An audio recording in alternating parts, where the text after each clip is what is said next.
On September the 11th, enemies of freedom committed an act of war against our country. But our resolve must not pass.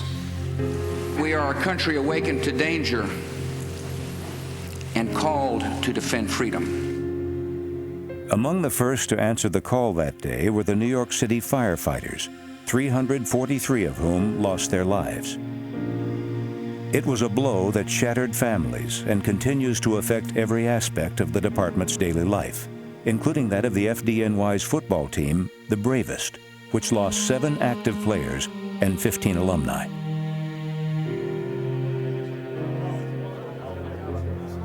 Just over 6 weeks after the attack, players past and present met for the first time to console each other in their time of grief and decide the future of the team.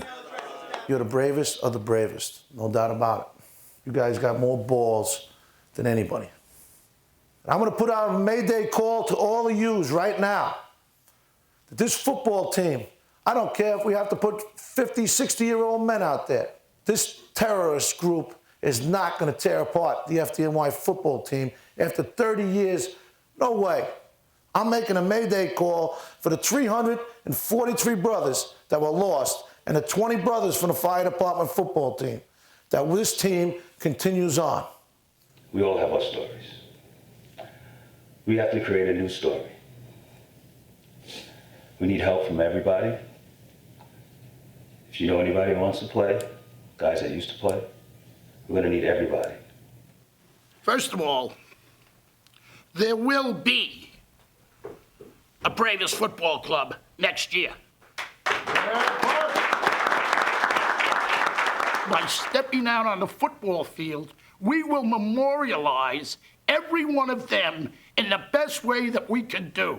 And that's by playing football for the Bravest Football Club. When those planes hit those towers, what happened? We stood so tall. We're taller than the Twin Towers. The New York City firefighters are taller than the Twin Towers. And that will always be us. And don't you ever forget it. Because you're looking at one individual who will never let you forget what you are, what you will be. And that is a New York City firefighter. Gentlemen, you're the best.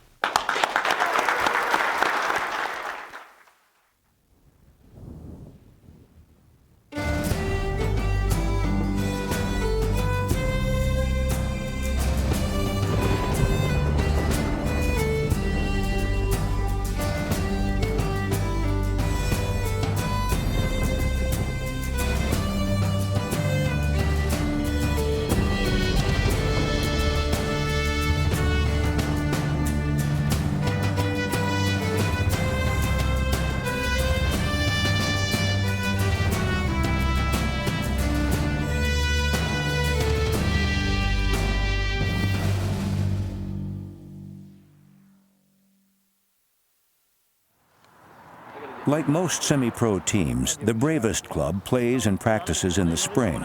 It's been over 6 months since 9/11, but that day still defines the lives of the players. What bothers me the most is that it took something like this for people to come around and notice what we do. Not just the football team, it's the job as a whole. Yeah. I mean, I lost a lot of friends that day. I mean, a lot. People talk about how they were heroes. They weren't heroes for dying that day. They were heroes for what they did every day before that. I mean, there were a lot of people who always thought this was a great job, but they don't want to do it now. It's a tough job. It's not an easy job to do. It's not for everybody. After September 11th, I never wanted to be a firefighter more, you know. It's a great job. It's the best job in the world. 107 players have come out for the team, more than double the usual number. In the fire department, word spreads like wildfire, you know, and guys here and they want to help out. Guys that, you know, used to say that their second job kept them from playing football. Now, you know, there's a new meaning to life, and the second job doesn't mean as much as living your life now instead of waiting for tomorrow. The average age, I think, last year was probably around 32, 33. I think the average age now is probably about 25, 26. Their twice-weekly practices are filled with new faces, but it's the faces they don't see that stand out the most.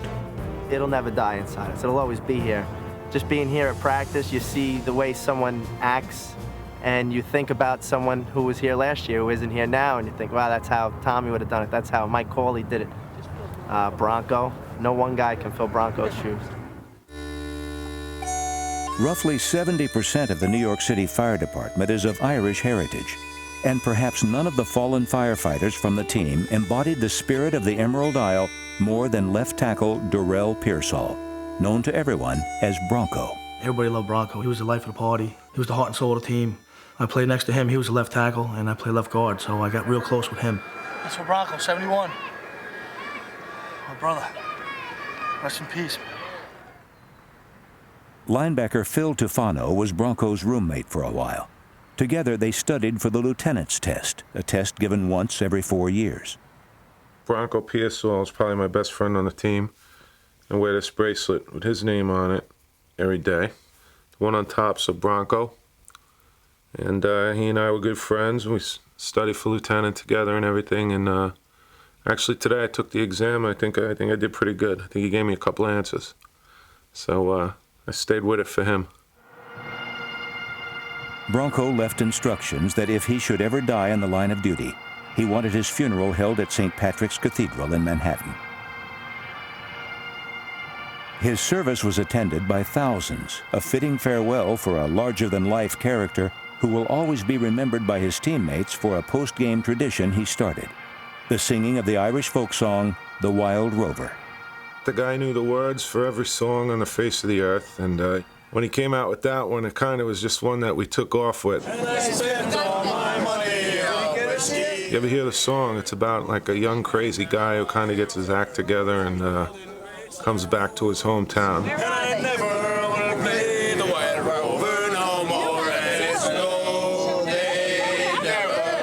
We're kind of still crazy guys, I guess, so we could identify with it. When we do it on the road or we do it in a place where nobody knows us and they see all the guys singing, 50, 60 guys all singing the same song, they just like can't believe it. That's when they really open up their eyes and go, these guys are together. That was one of the things I liked about Bronco. He always got all the guys together.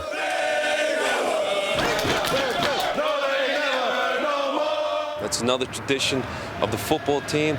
Bronco started, we carried on in his memory. You stick around with us, you'll probably hear it at the Mariner.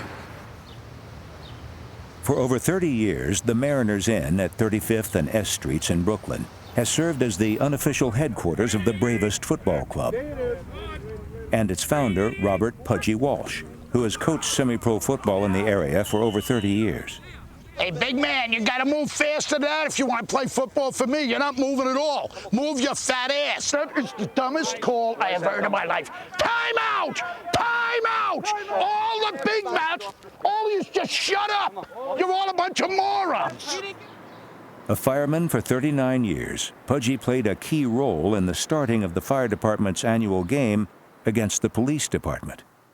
The whole thing started in a bar 30 years ago, Pudgy yelling at the cops that we could beat you in football, and the cops yelling back at him, and Pudgy wound got a team, and we're still settling that argument Pudgy started 30 years ago. In the spring of 1973, the two departments took to the field at Midwood High School in Brooklyn. The cops won that first meeting 21-20. The two teams continued to meet each year in a game that eventually came to be called the Fun City Bowl, proceeds of which go to the Widows and Children's Fund. Over time, an entire league sprang up around the rivalry called the National Public Safety League. It now features 13 teams made up of policemen, firemen, and corrections officers from across the country. Though the FDNY has never won the national championship, for 30 years they've had a great time playing ball and taking over hotel swimming pools on the road.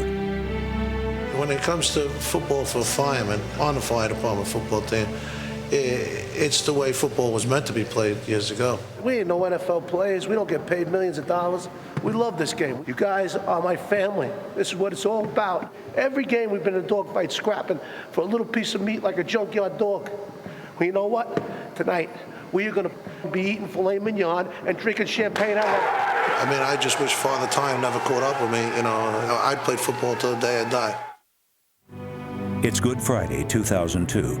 and the FDNY team gathers for a scrimmage against the semi-pro Kings Bay Knights. Dressing in trailers parked next to a sewage plant, the firefighters prepare to start another season. But this one will be unlike any other. Danny Muggin!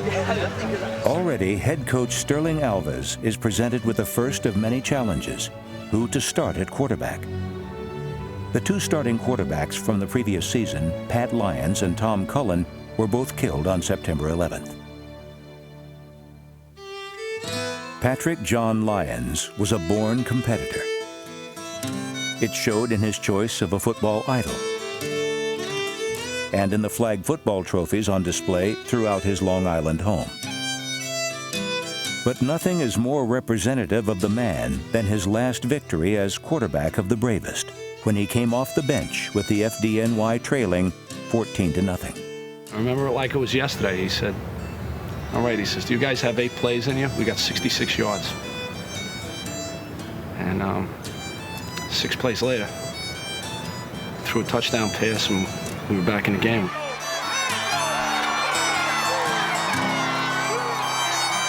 You would do anything for him. And when this guy stepped in the huddle, his confidence was so contagious. Pat Lyons dropping back, releases it. It's a touchdown for the New York Fire Department here in the fourth quarter. The game is tied, 21-21. The firemen went on to win that game, and it stands as Pat's finest hour with the team. New York scores a touchdown with 21 seconds remaining in the game. In 22 years of football I played, he's the toughest competitor I ever played with. As good as you did, it didn't matter. You didn't do good enough. I tell you, he was a real good leader. You could have a good blocking a guy in one play. It didn't matter. What are you going to do now? What's the next play? You know, that's in the past. Do something now. He could be really mean on the football field, but off the field, later on at the bar or at the party, he's just everybody's pal. And Pat would absolutely want the team to play, go on, and win. I mean, he wouldn't have it any other way. He loved football, loved watching it, he loved playing it. He didn't mind losing sleep to play football. I thought he was very good at what he did.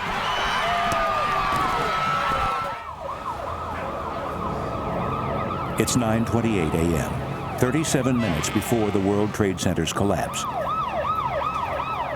And Pat has arrived on the scene with other members of Brooklyn Squad 252, an elite unit specifically trained to rescue other firefighters.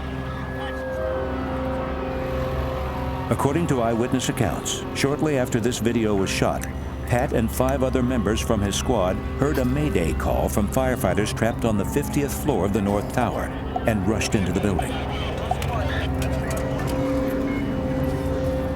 I was at work that day, and I was watching in the cafeteria after the planes hit. I was watching and heard that the first building collapsed, and then the second. And I just knew. I knew.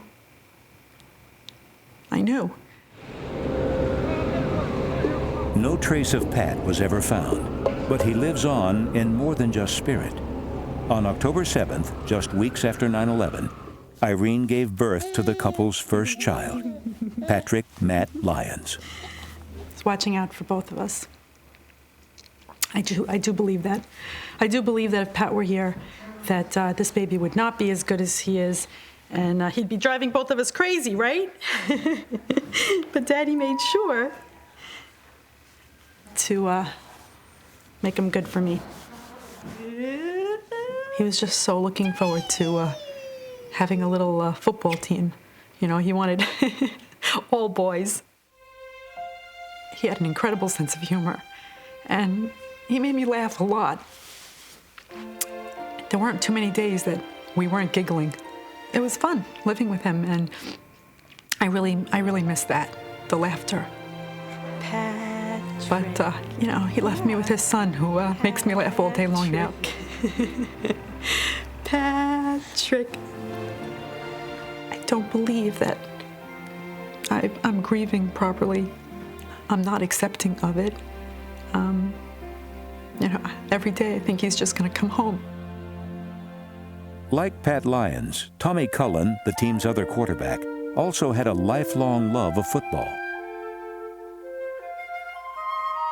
He learned his quarterbacking at Joe Namath football camp. When he joined the fire department, Set, go! he went out for the football team, wearing the number 3. Set, go! Set, go! He broke ribs at one point, dislocated his shoulder. It was hard to play football and balance working and the team. But he managed to do it every year. But Tom's devotion to football was eventually replaced by an even stronger devotion. My little chubby cheek. He was so excited when we had a son. The envy of all the parents here in the maternity ward. Because he was hoping that our son would be athletic. Good catch, Tom. And when he showed signs of being able to throw a ball or catch a ball, that was all Tom needed to see. He was thrilled. Family was the focus of Tom's life, but it wasn't through family that he found his way to his chosen career. Tom came from a family of lawyers. I don't know where it came from. It was always a love from the time he was small. We have pictures of him when he was a child, and he surrounded by fire trucks and wearing the fire helmet, and I think it's in their blood because I'm sure it's in my son's blood. You get that coat? He can tell the difference between an engine truck and a ladder and a rescue, and he's only 2.5. I don't know where that comes from. He used to say he had his loves, his family, and the fire department. Those are his 2 F's, he used to call them. He was absolutely wonderful. He was so devoted to his family. Yippee! Yippee! That was his best quality. He used to say that if he could put us all in a bubble, that would be his dream. Let me see you go fast down the hill. Lately, Sue has found that Tom did put his family in a bubble. Good one. The bubble of the New York City Fire Department. Fire department's been a huge, huge source of support for me. They always talk about it as a family, and I never appreciated it like now. Tom Narducci is extremely supportive. He actually buys my dog food for me because the bag is so big and I can't lift it. Sue isn't going to stray too far from us, you know, and there'll always be contact, and little Tom will always know what his father was about and what he did. He'll be able to see pictures and films, and he'll have us. It's almost time for kickoff.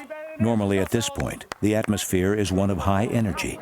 But on this night, the firemen are restrained in their emotions. Daddy Sir used to say, football is fun, so let's go out there and have some fun. We're going to go out and play now and have fun. Let's not forget the guys who can't be here to play with us, all right? Quick moment of silence. Amen. Go ahead, Woody.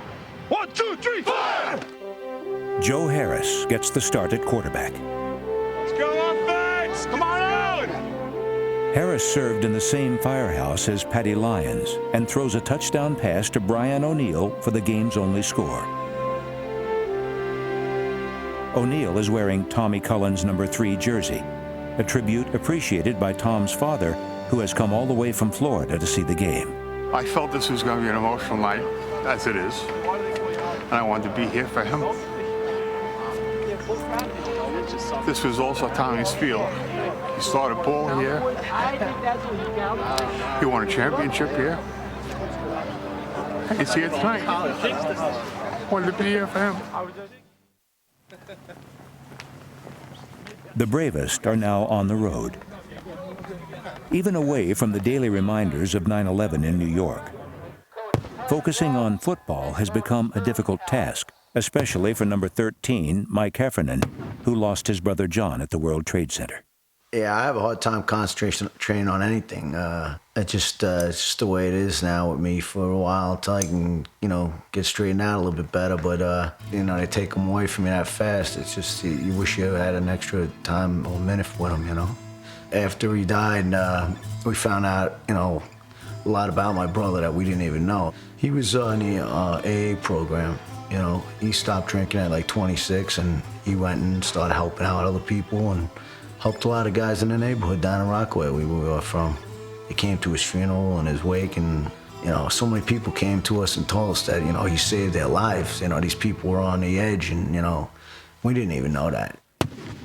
That was nice to hear that somebody else was affected by him and would live a better life through that, you know? On the field, the Bravest cruised to a 26-0 win. The bond that is felt between firemen extends beyond the football field and dates back to the oldest traditions of the firehouse. It has always been a fraternity, complete with nicknames for newcomers and plenty of hazing. All these pranks and stuff, you know, they force a guy to see if he could take it. And if he can't take it, then there has to be something wrong with him. I knew that was coming. You knew that was coming. You knew that was coming. That was a beautiful direct hit. Anybody else want to go on camera? Anybody else want to be a movie star? This is what it's all about. It's all practical jokes, and we enjoy this. I really don't care.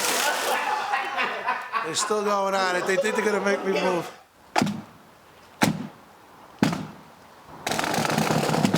Another tradition in the firehouse is attending the funerals of other fallen firefighters.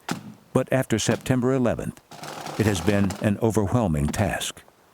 October through December, it was just, you know, you couldn't count them. You were doing 2 a day, sometimes 3 a day. Between 30 and 40. Over 100. I have no idea. Just too many. I had 9 guys in my own firehouse die, along with my brother. You know, the 21 guys on the team. Guys' sons I know, fathers I know. I wouldn't even be able to tell you.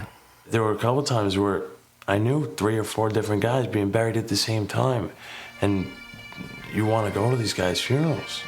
Because in reality, whether you know the guy personally or not, every time you go to one of these funerals, it's like you lost a brother. I think until the last man's buried, it's not going to end for us, because the wound gets opened up every time you have to go to the funerals. You got to hear the bagpipes play, and it just gets you upset all over again. So.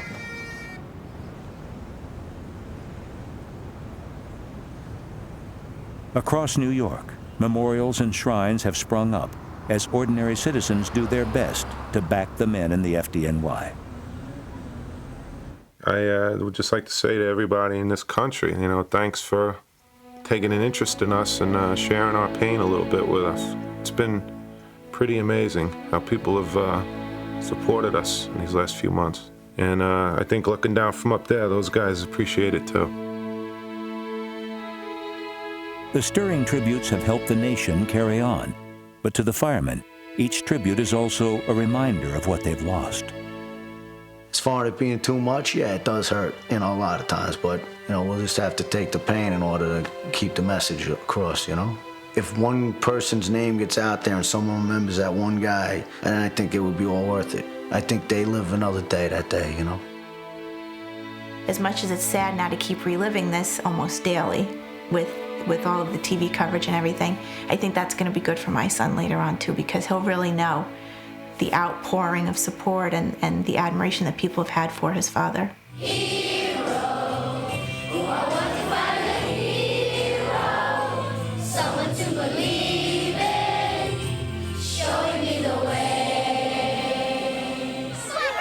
The Bravest are in Florida for a game, but first they stop to thank some of their most ardent supporters. In my firehouse alone, I'd say we've gotten at least 15, 20 boxes filled with cards just from kids from all over the country and everywhere. I try to read them all just to get a sense of, you know, what kids are feeling. Tanya, you Miami Dolphins fan too?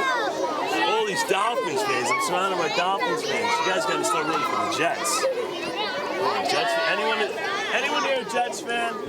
Back for Bravest. Oh, he didn't get it. It's blocked. And it's a touch. Is it? It's a touchdown. They went after the kick. A blocked punt late in the fourth quarter gives the Bravest a chance to tie their game against the Orlando Guardians. But they'll have to go for 2 because of a missed extra point earlier in the game. This is the play of the game. It's 14-12. This will tie it. Fake the option. Oh, he does not get it. The final score, the Orlando Guardians 14, Fire Department of New York's Bravest 12. Poor kicking has plagued the team throughout the 2002 season. they have been unable to find a replacement for the best kicker they ever had, Billy Johnston. Didn't like to be told what to do in anything.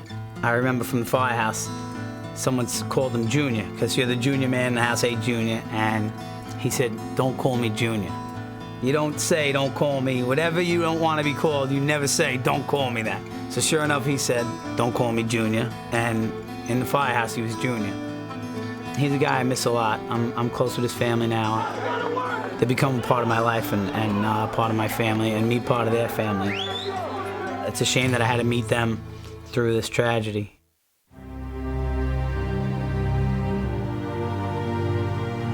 In a defensive struggle against a police team from Los Angeles, the Bravest feel the absence of Billy Johnston, as the chance for victory once again comes down to their shaky kicking game. The only points scored by either team come on a field goal by Lieutenant John Gormley, who has never kicked a field goal at any level. John has played for the team for 6 years, and like all members of the fire department, he has spent much time at Ground Zero. Right after it happened, the hope of rescue was driving us. But somewhere along the line, it turned into a recovery operation. The feelings, kind of what we had at that point, was that it kind of started to sink in. You realize that everything that happened here was true. The disbelief that there could be so much hatred that somebody would want to kill all these innocent civilians. It was a tough pill to swallow. That's why we were here doing this work. Before becoming a fireman, John was a Navy fighter pilot and saw active duty during the Gulf War. I still got a lot of anger in me. I'm still really pissed off that these Taliban cowards could come here and do this to our country. They fired the first shot, we answered the first call. Now we're counting on the young men and women of our military to go ahead and avenge the deaths that took place here. They should be punished for what they've done. But I really don't get caught up in this whole vengeance and hunting them down. It's very much about my loss and my world. And I have a 2-year-old, and we've suffered a huge, I mean, our whole life is different, and we suffered a huge, huge crisis. And that's really all encompassing. I can't waste energy on revenge and all of that. I think it's different for the firemen because they're so very active in the dig and the searching, and I kind of worry about them when the digging is over. Then I think all of their grief is going to really hit because they're not going to be so busy and so taken over by this. In a way, for us, we're down here, and it is kind of like a healing grounds. And I'm glad I'm down here right now. Lord, we ask you to give us the strength to never forget our fallen brothers. Keep them alive. Keep their spirit burning in each and every one of us in everything we do. Back in Brooklyn, there is another ceremony to honor the dead. Then a game against the New York prison guards. They want you. All right?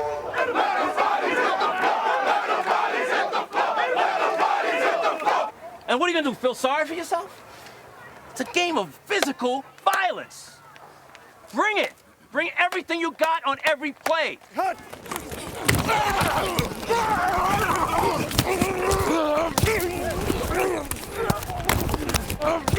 This is John's first year wearing the number 85. Man, just missed that. It's a tribute to his good friend, Tommy Haskell, who was killed at the World Trade Center along with his brother Tim. John stays in touch with their mother. I got a great opportunity to speak with his mom. She said to me, she goes, John, you know, I saw you running around out there wearing Tommy's number. Tommy wore that number all through high school, all through college, on the fire department team. And she said to me, she goes, every once in a while I had to take a step back and shake my head because for a second I thought it was Tommy out there. And I looked at her, I go, Mrs. Haskell, don't think for a second that there's not a little bit of Tommy running out there in that jersey. I certainly believe it. I hope you do. And she looked at me and said, I believe it too.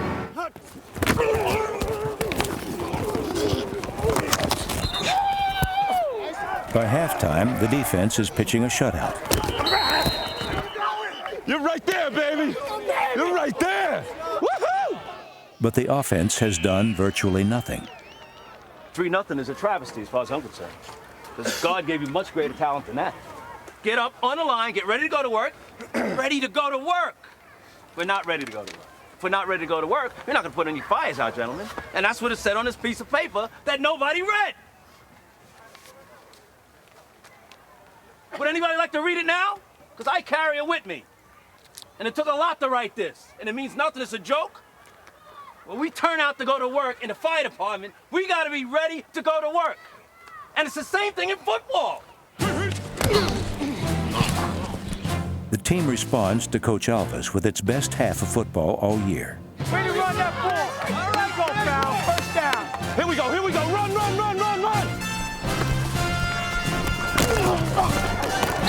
Quarterback Chris Farrell scores the fire department's first offensive touchdown in over 8 quarters. Come on, get in the end zone, get in the end zone, get in the end zone. Yeah! And team president Neil Walsh sends in a play. Watch, just watch.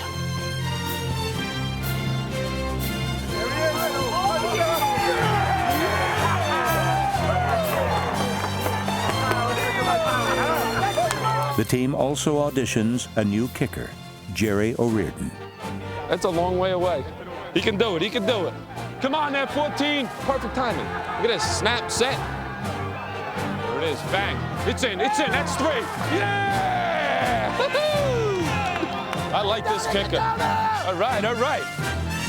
The Bravest are now 4-1. First of all, we're going to introduce our newest member.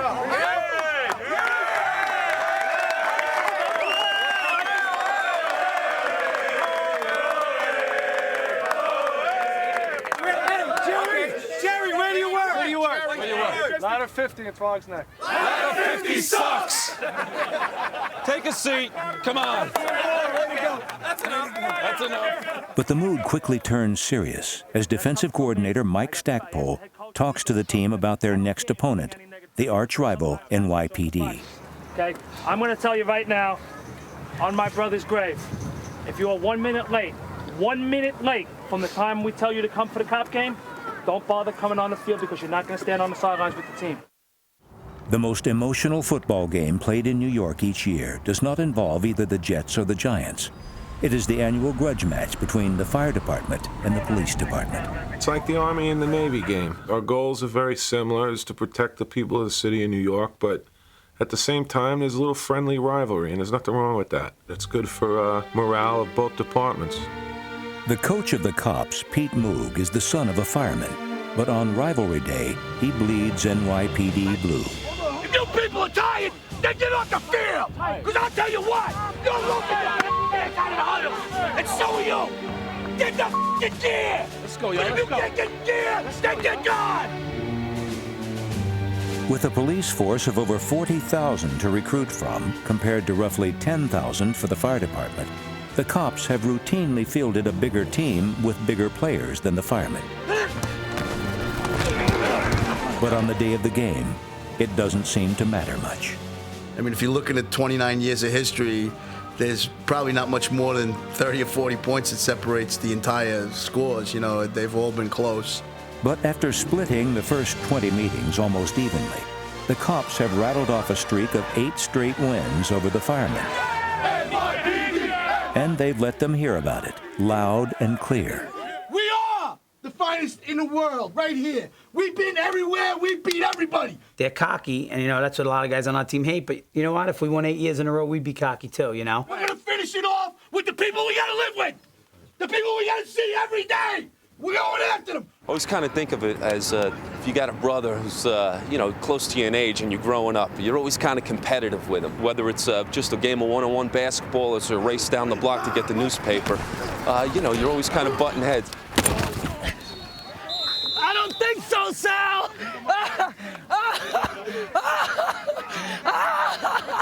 Just like any other brother. At the end of everything, you still love them, too. I hate them. They hate me, and that's not going to change. Off the field, I respect them and respect the job they do. But when I get on the football field, I don't like them. There's no doubt about it. They said something about if we win this game, we might still be able to go to the national championship. I don't want to go to the national championship. This is the national championship. Nothing else matters. No one remembers anything else. The one thing the firemen do remember is the last time they beat the cops in 1993. We were down 21-0 at halftime. And they were talking trash like they usually do. and we shut them out the second half and won at the end of the game. It was one of the best feelings I ever had playing football, and I haven't felt it in 9 years, so I'm hoping I can do it one more time.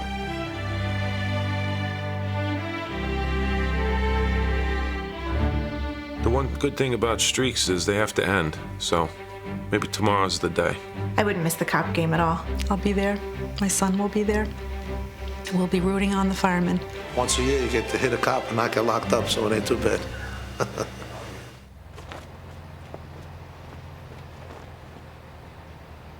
It's Pentecost Sunday, and the recovery effort at the World Trade Center continues on.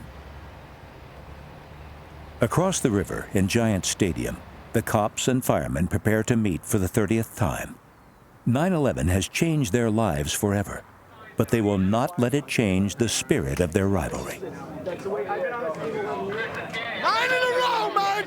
Let's go get it! It would be an injustice to the people that died for you to lay down and say, oh, we'll let them win. That's not happening. This is what we worked for! This is what we worked for! None of this bullshit, FD this, FD that! We are the champions! That's the challenge of the game, to go back to what we were normally doing.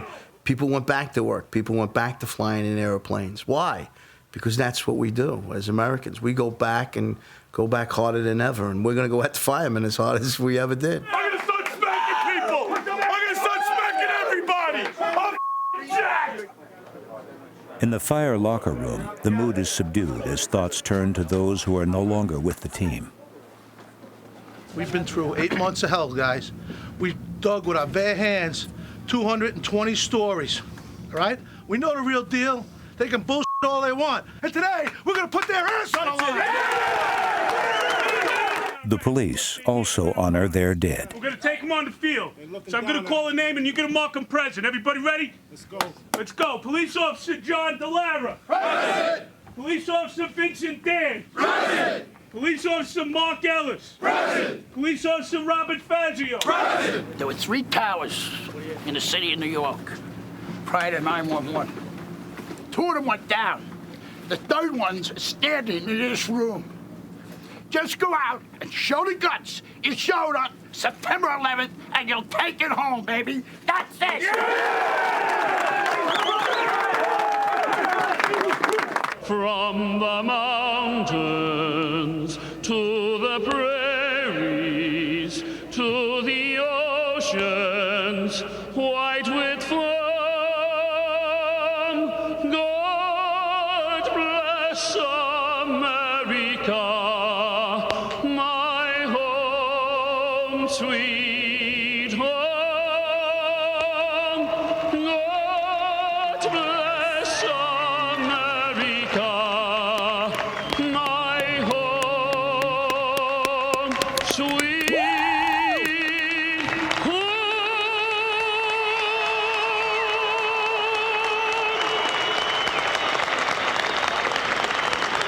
Guys, all right? That's right. He played football with your dad. Right next to Daddy, 4 years. Yeah, that's an excellent witness. You hang on to Mom, all right, guys? You got me? Cheryl in here?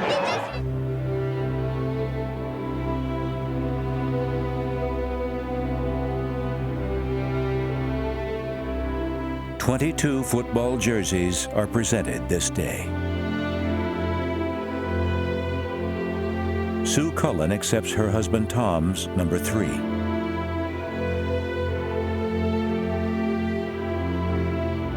Patrick Matt is there in the arms of his mother Irene. And one gets the feeling that the football fields of Long Island will someday be graced again by a kid named Lyons, wearing the number 10. After the remembrances of those lost, there is still a game to play, and the firemen honor their fallen brothers by playing with all their hearts.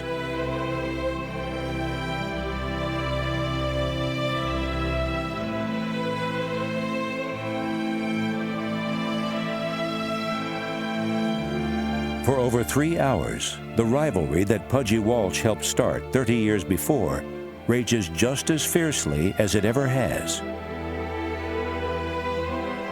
If this were a Hollywood movie, at this point the firemen would begin to pull away. But this is not a Hollywood movie. It is a story all too real. And on this day, the cops are simply too big.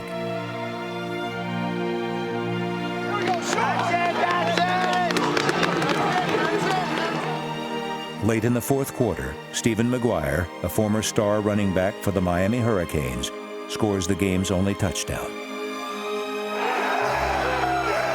The cops claim victory in the 30th meeting between departments. But the firemen do not leave the field in defeat this day, for simply by taking the field, they have upheld the honor of their fallen brothers.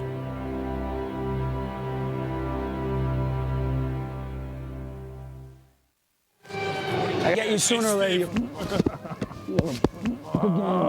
There you go, Pat. Good game. Scared of your side. I don't think you came to my side. You were ducking me today. I know you were ducking me. Hey, Artie, you still got a little left, huh? Good job. Way to go, Coach. You taught me most of that stuff. NYPD, NYPD, NYPD, NYPD,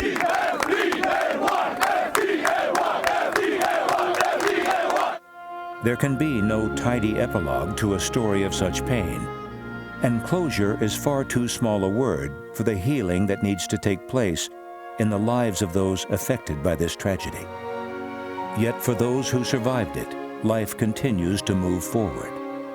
Phil Tufano passed his lieutenant's test, probably with a little help from his fallen friend, Bronco Pearsall. And on May 30th, the World Trade Center site was officially closed down in a short ceremony. Of the 343 firefighters killed, less than half have been positively identified. Most have had funerals, but not all. I wanted them to find him, so I said, you know what, let's wait. I didn't want to go through it twice. And they haven't found him yet, and in the spirit of my husband's competitive nature, I decided if you can't be first, you might as well be last. So he'd want to stand out some way. So whatever comes first, if they find him, we'll do it, and if they don't, we'll go last. On August 3rd, Irene held a memorial service for Pat. He was the last of the 22 members of the Bravest Football Club to be so honored. In attendance that day was former New York Mayor Rudolph Giuliani, and he spoke about America's new day of infamy. I knew then that we would feel this pain, that it would just ripple out all over the city, all over the state, all over the country, and all over the world.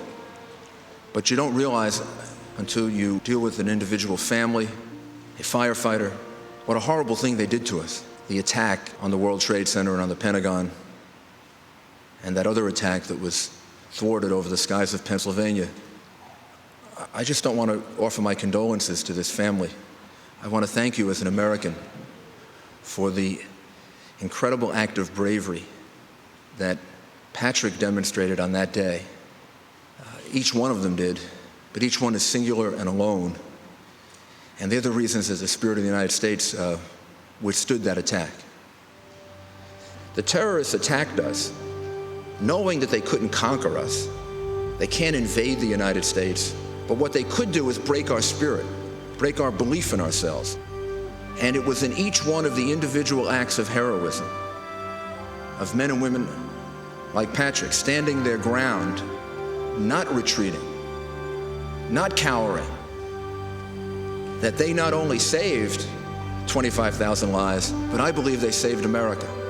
We realize that we've been given a great gift, the gift of freedom. We're not going to let anyone take it from us. And I know somewhere, somehow, in Patrick's mind that day, he was thinking about his son. He wanted to be able to pass on to his son this great gift of being an American. And in doing that, he did it for all of us.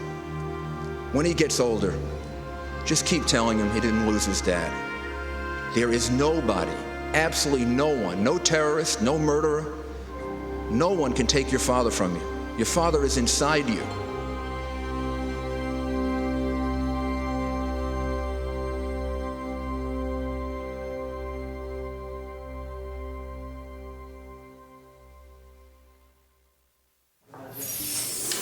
The spirit of the FDNY never will be broken.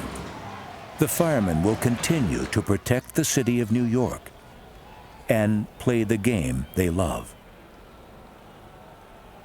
And if you should ever hear a certain Irish folk song coming from the direction of Brooklyn, that will be the Bravest Team honoring their brothers.